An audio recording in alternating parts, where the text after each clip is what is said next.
Toilets are one of the most common sources of leaks in the home. Usually they go unnoticed because they are often silent and out of view. If left unchecked, a toilet can waste hundreds of gallons of water per day and contribute to a higher than normal water bill. To determine if you have a toilet leak, start by carefully removing the lid from the top of the tank. Place dye tabs or a few drops of food coloring into the tank and let the dye sit for 20 to 30 minutes. After 30 minutes, check the bowl for any evidence of the blue dye. If the blue dye appears in the bowl, it's time to determine where the leak is occurring. The most common toilet leaks generally occur at the overflow tube, fill valve, or the flapper. First, check to see the tank's water level against the overflow tube. Make sure that the water level is sitting at least 1/2 to 1 inch below the top of the tube. Some toilets will use a marker on the tube to indicate the recommended water level. If the water level is too high, adjust the float to lower the water level and prevent the toilet from running.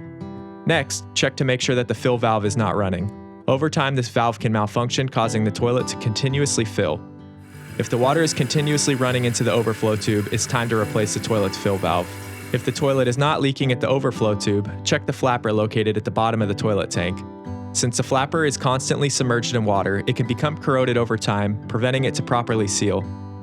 If your toilet leak is occurring at the flapper, it's generally best to replace it entirely rather than trying to reposition it.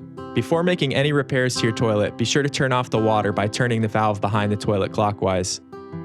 You can also use this valve to turn off the water in the event of an unexpected emergency. Ventura Water is committed to equipping customers with the tools to use water more efficiently. For more information on water-saving tips, visit venturawater.net.